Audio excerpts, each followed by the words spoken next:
World Championships, Germany took the big prize, and maybe if you remember back to then, it was the crew of Brockel, Altepost, Herschel and Goldschmidt. And over the years we've seen some new crews come in to contend for the medals. France are of course the senior world champions last year. Maybe surprisingly to some, but it certainly has opened up things. So let's look at who is in contention. In lane 1 we have Spain, that will be at the top of your screen. 2 is Russia, 3 is Ukraine, 4 is Germany, and well, there's an interesting lineup here. Marcus Gross, that really talented 21-year-old, he's going to drive the boat again, and behind him will be Norman Brockel as per last season. But there's 2 new faces in the K4. Robert Gleinhardt sits in the engine room in seat 3, and at the back none other than Max Hoff, the world champion. I guess a little bit of experimentation here from the Germans to see how this runs before they make their final selection decisions. Lane 5 is the Chinese crew. Lane 6, of course, the ever-young, ever-present Slovakian K4. Bags of experience in this boat with the Ritzdorfer brothers, Richard and Michael, with Eric Fleck and Juraj Tar behind him at the back. Well, these will be such a strong boat for to battle through the field. 7 we'll have the Australians. Lane 8 is Denmark, and lane 9 the Spanish crew nearest the screen. And that's Michael Llera in lane 9 of Spain, right in the front of your viewpoint. He's heading off the boat, but as I say, this could well be down to Germany in 4, Slovakia in 6 being the big boats out here racing today. And you can see the black boat of Germany just taking a short lead out ahead of the rest of the field. Inside him, the Russians in lane number 2, easily identifiable by that lime green sprayed eggs. And don't discount the Australians, they're having quite a good series this year. They were second in World Cup 2 there. But looking across the field, in this one of the most powerful events, 38 of the biggest units that you'll find at a canoe regatta, this is the men's K4.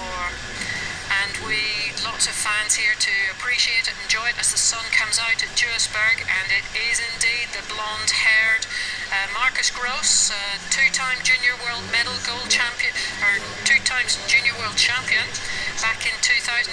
Indeed at Richicha, he's spearheading the German effort there in lane 4 as they come in down towards the 500 metres, and the Russians are handily placed there out in lane number 2.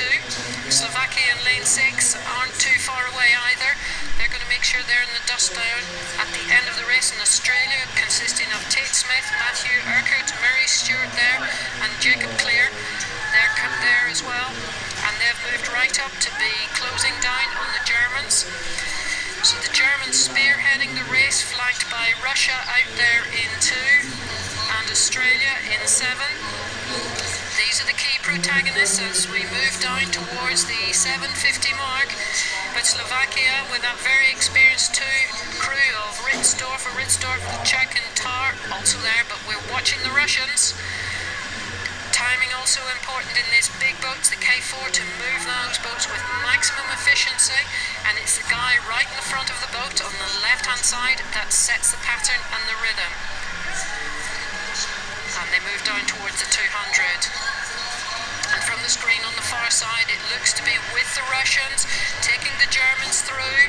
The Germans in lane number 5, and the Australians with the gold vests, and the green boat representing their country with pride in lane 7. And they're moving down now towards the red boys, and it looks like Russia are having it, but Germany have upped the rate. Gross has called it, and he's asking for more from his guys. And can the Russians hold it, or are the Germans going to push through? The Germans are in 4, the Russians are in 2. Will the black boat or the white boat get the win? This is going to be very close, but it looks like it's Russia's day, with Germany second in 4 and Australia, the golden vest of Australia, having to settle for bronze today in lane number 7. So the Russians doing a really good job there, just pulling back the German crew, overtaking them in the second half of the race and hanging on to that lead despite lots of pressure coming from Gross, Brockel, Gleinhardt and Hoff. Just not quite enough to wrest the gold away from the Russian crew, with 3rd place going to Australia. That's great racing. That's what we all come here for. It's for the excitement over the last 250 metres.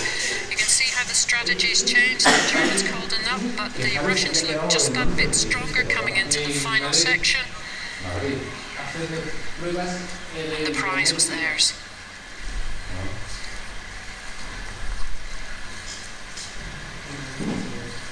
And I guess the Germans will have a few thoughts to make as we look at the Australian crew. Again, as I say, look at all the spray flying. Big starts, lots of pumping action from those legs, getting the blades going round, and then looking to hold the form all the way down the course. Synchronicity just so important when you're coming to big crew boats. And you can see that the Germans just had a marginal advantage. They led the Russians through the 500, but the Russians weren't going to stop there. They actually got the foot down on the accelerator. And coming into the closing stages, they took a bit of a lead out of that German four. And they just managed to hold on to it, to cross the line and take the big medal of the day. The big medal goes to Russia in lane 2, Germany second in 4, having to settle for silver,